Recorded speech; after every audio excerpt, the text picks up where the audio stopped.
오늘 함께 나누실 하나님의 말씀 열왕기하 6장 24절로부터 7장 2절 말씀을 통해서 하나님께서 어떻게 하나님의 사람들을 지켜나가시고 또 때로는 어렵게 하시는지를 함께 좀 보시면서 왜 이런 일이 생기는가 이거 다시 한번 여러분들이 보시고, 늘 말씀드리지만 잘못된 일은 반면교사를 삼으시고 또 좋은 일은 본받는 여러분의 삶이 되시기를 주의 이름으로 축복합니다. 엘리사 선지자가 엄청나게 많이 몰려온 이 아람 나라 그 군사를 보면서 놀라는 자기 그 신부름꾼에게, 야, 걱정하지 마라, 두려워하지 마라, 저 군사보다, 저 병력보다 훨씬 더 많은 군사가 여기 있다. 아니 어디 있습니까? 안 보이는데요. 그랬더니 기도를 통해서 눈을 열어주세요 했더니 눈을 열어보니까 정말 기가 막힌 일이 생겼습니다. 그리고 하나님 저 적군들의 눈을 멀게 해주세요. 그랬더니 눈이 순간 멀었습니다. 그래가지고 인도에서 그들의 수도인, 여러분이 아시는 사마리아에 들어가서 그 사마리아 성에서 눈을 뜨게 해서, 눈을 뜨고 보니 여기 적진한 가운데네. 그래서 깜짝 놀라서 어찌할 걸 모르는데, 이때다 해가지고 북이스라엘 왕은 이 사람들을 죽이자 이렇게 말하는데, 엘리사 선지자는 어떻게 하자고요? 고생했으니 죽이지 말고 오히려 잘 먹여서 돌려보냅시다 해가지고 그들을 융숭하게 대접해서 돌려보냈더니 다시는 그 사람들이, 아람 나라 군사들이 이스라엘을 정말 넘볼 생각을 안 하더라까지가 우리가 6장 23절까지 말씀을 통해서 확인했습니다. 오늘부터는 6장 24절부터 6장 전체하고 7장 2절까지를 통해서, 그러면 한번 물러간 적은 절대로 돌아오지 않느냐? 그렇지 않다는 얘기를 다시 한번 해보려고 합니다. 이후에 뭐요? 그렇게 엘리사 선지자를 통해서 아람 나라가 크게 싸우지도 못하고 대패하고 돌아가서 한동안 이스라엘을 다시는 공격하지 못할 일이 생겨서 평화롭게 잘 살아온 날들이 얼마 정도 지난 후에 그 말입니다. 오늘 열왕기하 6장 24절부터 볼 텐데, 베나다시, 아람 나라 왕 베나다시 다시 이상한 짓을 합니다. 그의 온 군대를 모아 올라와서 어디를 에워쌌어요? 북이스라엘의 수도인 사마리아를 에워쌌습니다. 이제 지난번에도 물론 많은 병력을 보냈지만 이번에는 얼마큼 보냈어요? 전군을 끌고 왔어요. 모든 군인들을 다 끌고 왔습니다. 그래가지고 아람 군대가 사마리아, 우리로 말하면 서울을, 수도 서울을 뺑뺑 둘러싸고 그랬습니다. 그래가지고 공격을 하면 어떻게 같이 싸워볼 만도 한데 공격도 안 하고 뭐만 하고 있어요? 포위만 딱 하고 있어요. 포위만 했다는 건 뭐예요? 누구도 들어갈 수 없고 누구도 나올 수 없다. 그럼 성에는 뭐만 왔다 갔다 해요? 사람만 왔다 갔다 해요? 아니잖아요. 먹거리가 왔다 갔다 할 거 아니에요. 그래서 아무것도, 더 이상 있는 것은 먹으라. 근데 더 이상 먹을 것이 들어갈 수 없고 더 이상 지원할 어떤 사람도 들어갈 수 없다 하는 거예요. 그렇게 해가지고 딱 계속 버티고 있으니까 어떻게 되겠어요? 점점 물건이 고갈이 되지요. 물건이 고갈이 되니까 그 사람들이 크게 굶주리기 시작합니다. 수도에는 사람이 많겠어요, 적겠어요? 당연히 많죠. 얼마나 많은 먹거리가 있겠어요. 그런데 아무것도 공급할 수 없으니까 거기 있는 사람들이 막 크게 굶주리게 됩니다. 그래가지고 나귀 머리 하나가 은 80세겔이요 비둘기 똥 4분의 1갑에 은 5세겔이다. 아니 이스라엘 왕이 성 위로 지나갈 때 한 여인이 외쳐 이르되 나의 주 왕이여 도우소서. 무슨 얘기예요? 모든 물건값이 아주 폭등했습니다.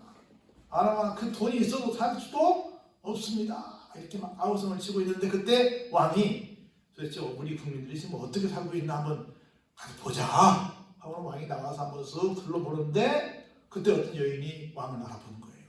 그러면서 나의 주 왕이여 도와주세요. 지금 막 지금으로 말하면 배추나 보이가 얼마고 무 하나가 얼마고 지금 어땠는데, 아니 또 그거라마도 또 돈 있어도 못할 정도로 다 텅 비어 다니 나가지고 지금 온 국민이 죽게 생겼으니 왕이여 좀 도와주세요라고 막 외치고 있습니다. 그랬더니 왕이 이렇게 말합니다. 여호와께서 너를 돕지 아니하시면 내가 무엇으로 너를 도우리. 우리 늘 하는 말 있잖아요. 가난 구제는 누구도 못한다? 뭐 나라님도 못한다. 나라님 누구 핑계대요? 하나님 핑계대고 서로 이거 못한다. 이건 인력으로 못한다. 내가 일부러 안 주니? 지금 너희들 아시고 아람 나라 군대 지금 베나다시 온 군대를 끌고 가지고 여기 성을 둘러싸서 그런 것인데 내가 어떡하겠니? 하나님이 하지 않으면 난 할 방법이 없다라고 핑계를 대고 있습니다. 그래서 타작마당으로 말미암아 하겠니? 포도주 틀로 말미암아 하겠니? 뭐 지금 뭐가 있니? 나도 어떤 대안이 없다라고 지금 말을 하고 있는 겁니다. 그랬더니 또 한 사람이 와서 뭐라고 따져요. 지금 그 정도가 아닙니다. 지금 뭐 물건값이 비싸고 뭐가 귀하고 그 정도가 아니에요. 지금 이만저만 큰 난리가 난 게 아닙니다. 뭔데? 이렇게 말합니다. 한 여인이 이렇게 대답을 해요. 네 아들을 내놓아라. 우리가 오늘 그 아들을 잡아먹고 내일은 내 아들을 잡아먹을 테니까 우선 네 자식부터 잡아먹자. 얼마나 입에 담을 수도 없는 끔찍한 말을 하죠. 그렇게 해서 워낙 굶으니까 할 수 없이 굶어 죽을 수 없으니까 그렇게 하자 해서 세상에 아이를 잡아먹은 거예요. 그리고 이제 그 다음 날이 됐어. 이번엔 누구 걸 잡아먹어야 돼? 내 아들을 잡아먹어야 되는 거야. 그런데 여기 보세요. 우리가 드디어 내 아들을 삶아 먹었다니 얼마나 끔찍해요. 이튿날에 내가 그 여인에게 이르되 야 이제 어제는 네가 내 아들을 먹었으니 오늘은 네 아들을 먹자 내놔라. 그랬더니 어떻게 해요? 그가 그 아들을 어떻게 해버렸습니까? 숨겨놔 버렸습니다. 그래가지고 지금 이런 일들이 생겨가지고 지금 막 아이들을 잡아먹었네 뭐 또 다음 순서는 너인데 네 거 내놔라 그러고 지금 이만저만 난리가 난 게 아닙니다. 이것도 뭐 왕이 어떻게 해봐야지 어떻게 하겠습니까? 아저씨는 정말 총체적 당국이 됐습니다. 왕이 그 여인의 말을 듣고 자기 옷을 찢으면서 그가 성 위로 지나갈 때 백성이 먼저 어때요? 그의 속살에 굵은 배를 입었다. 속옷이 보일 정도로 자기 겉옷을 찢어서 정말 세상에 이런 일이 하면서 왕도 통탄하면서 돌아가고 있는 말씀을 여기서 지금 우리에게 소개하고 있는 겁니다. 그래가지고 왕이 이제 이렇게 말합니다. 사밧의 아들 엘리사의 머리가 오늘 그 몸에 붙어 있으면 하나님이 내게 벌 위에 벌을 내리실지로다 하니라. 이게 무슨 얘기예요? 지난 날을 아람 나라가 엘리사 때문에 공멸을 당해서 어떤 그런 원한을 품게 되었고 또 지난 날 내가 죽이자고 해서 다 죽였어야 되는데 안 죽이고 그냥 돌려보낸 통에 이놈들이 더 크게 무장해가지고 더 많은 병력을 보내가지고 오늘 우리에게 이런 끔찍한 일이 발생하게 했으니까 이 모든 책임은 누구다? 엘리사 선지자에게 있다. 그래서 오늘 엘리사 선지자가 머리가 그 몸에 붙어있으면 무슨 얘기예요? 그 목을 잘라버리겠다는 거 아니에요. 만일 그렇게 내가 그 목을 잘라버리지 않으면 내가 하나님께 5만 벌을 다 받겠다 이렇게 말하는 거예요. 세상에 얼마나 끔찍한 말을 해요. 이렇게 어려우면 어려울수록 뭐 해야 돼요? 선지자에게 와서 어떻게 했으면 좋겠냐고 해서 와서 기도 부탁하고 방법을 찾아야지. 세상에 선지자가 지난날 그렇게 극적으로 구해줬건만 그걸 고마움을 받지 않고 선지자에게 원망을 막 돌려주면서 죽여버리겠다고 목을 잘라버리겠다고 이런 끔찍한 말을 하는 이런 이상한 왕이 어딘다고요. 막 난리를 치고 있습니다. 그때 엘리사는 어떻게 했어요? 자기 집에 앉아 있었습니다. 그리고 장로들도 그와 함께 앉아 있는데 왕이 자기 처소에서 사람을 보냈어요. 그 사자가 이르기 전에 엘리사가 말합니다. 장로들에게 이르되 너희는 이 살인한 자의 아들이 내 머리를 베려고 사람을 보내는 것을 보느냐? 너희는 보다가 사자가 오거든 문을 닫고 문 안에 들이지 말라. 그의 주인의 발소리가 그의 뒤에서 나지 아니하느냐 하고. 그러니까 오는 줄 이미 왕이 그런 마음을 가지고 나에게 심부름을 보내는 것을 알았어요. 절대로 그래도 어떻게 하지 마라? 문 열어주지 마라 라고 말합니다. 근데 보세요. 무리와 말을 할 때 그 사자가 그에게 이르니라. 왕이 이르되 이 재앙이 여호와께로부터 나왔으니 어찌 더 여호와를 기다리리요. 그러니까 알긴 알아요. 모든 건 하나님께서 하신다는 걸. 그럼에도 불구하고 누구를 죽이라고 그래요? 하나님의 사자를 죽이라고 그래요. 그리고 자기가 말합니다. 계속 아까도 어떤 여자한테 불이 말했잖아요. 하나님이 이렇게 했는데 어떻게 하니? 하는 것처럼 이거 지금도 역시 마찬가지로 하나님이 하시는 할 말이 어떻게 할 재간이 없다. 계속해서 하나님의 사자를 죽이라고 그러고 또 어떻게 해요? 하나님께 모든 책임을 전가하고 있는 이런 모습을 보고 있습니다. 그때에 이제 오늘 결론의 말씀입니다. 엘리사가 이르되 여호와의 말씀을 들을지어다. 문 닫아놓고 엘리사가 말합니다. 여호와께서 이르시되 내일 이맘때에 사마리아 성문에서 고운 밀가루 한 수아를 한 세겔로 매매하고 보리 두 수아를 한 세겔로 매매하리라 하셨습니다. 무슨 얘기예요? 이제는 뭐 정상대로 모든 것들이 돌아올 것이다 이렇게 얘기하는 거예요. 그때 왕이 그의 손에 의지하는 자 곧 한 장관이 하나님의 사람에게 대답하여 이르되 여호와께서 하늘의 창을 내신들 어찌 이런 일이 있으리요. 이제 정상대로 될 거야. 그랬더니 왕이 뭐라고 말해요? 하나님께서 하늘 창문을 열어가지고 왕창 그 모든 곡식을 그냥 쏟아 부어도 그런 일은 생기지 않을 거야. 그러니까 엘리사 선지자가 한 말을 믿었어요? 안 믿었어요?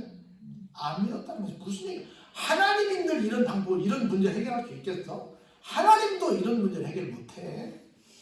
이렇게 얘기하는 겁니다. 그랬더니 보세요. 엘리사가 뭐라고 그러는지. 이르되 네가 네 눈으로 그걸 보게 될 거야. 그런데 불행한 일이 하나 있어요. 뭐요?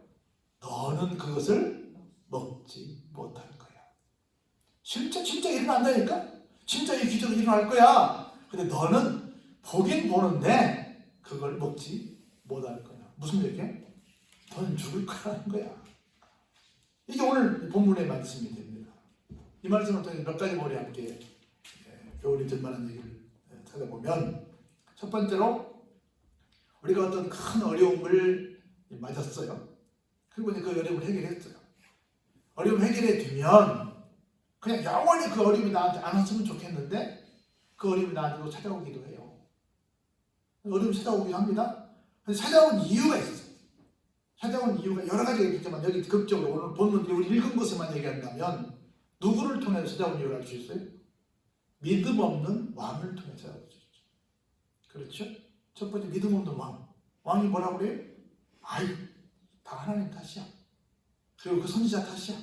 그리고 하늘에서 다 문이 열려 쏟아져도 그걸 이 문제를 막을 수 없어. 전부 왕은 말 한마디 한마디가 다 무슨 말만 하고 있어요? 비신앙적인 말만, 불신의 말만 계속하고 있는 거야. 그런 왕이기에 어떻게 했어요? 이런 문제가 생긴 거야.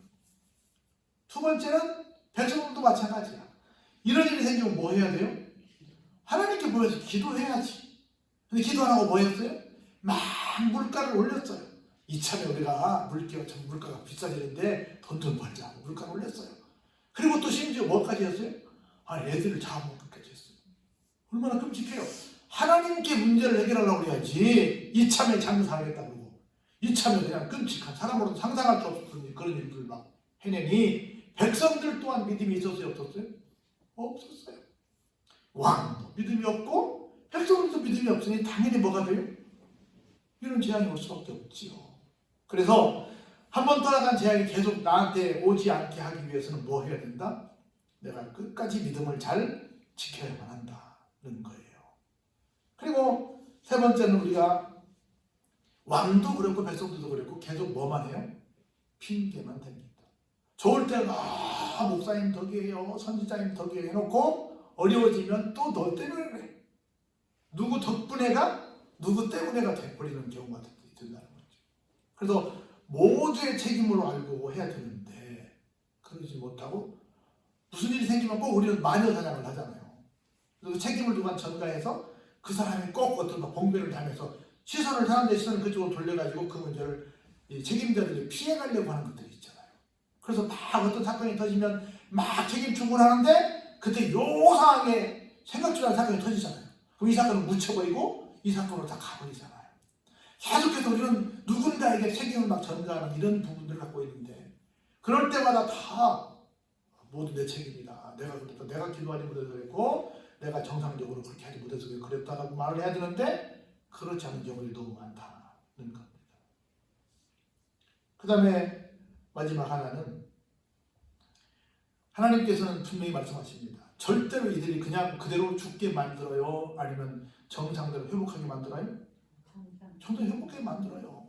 회복하게 만드는데 사람들이 볼 때는 너무 어려워졌기 때문에 이 상황이 회복될 걸로 믿어져요? 회복이 안 될 걸로 믿어져요?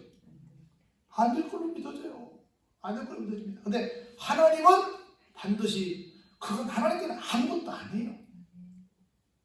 믿는 사람에게는 아멘. 그렇습니까? 저는 그렇게 될 줄로 믿습니다. 지금 뭐 코로나니 뭐니 뭐 오만 일로 어마어마한 불행한 뉴스들이 많지만 하나님이 함께하시면 이런 건 아무것도 아닐 줄로 믿습니다. 하면 그냥 아멘으로 끝나는 거예요.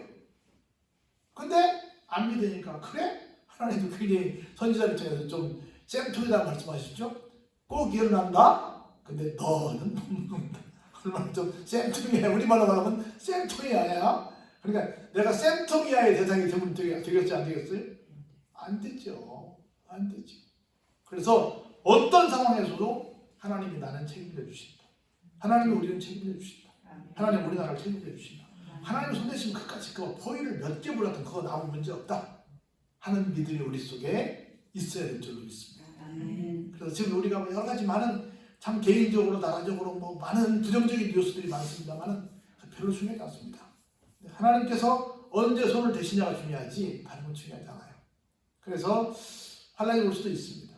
환란이 오지 않도록 우리가 믿음을 잘 갖추고 뭐 살다 보면 환란이 올 수 있죠. 그럴지라도 다시 하나님께서 이 말씀이 오늘 내 말씀이다 믿고 하나님 손대주시면 내일아침이면 뭐 정상화될 거다 보면 아멘 하면 되는 거죠. 내일은 내일이 해가 뜬다고 그러잖아요. 그렇게 믿고 우리에게는 좋은 날이 꼭 올 것이다 라고 믿고 나가면 정말 여러분들에게 기가 막힌 날이 꼭 주어질 거라고 믿습니다. 이런 믿음 갖고 사시길 주의 이름으로 축원합니다.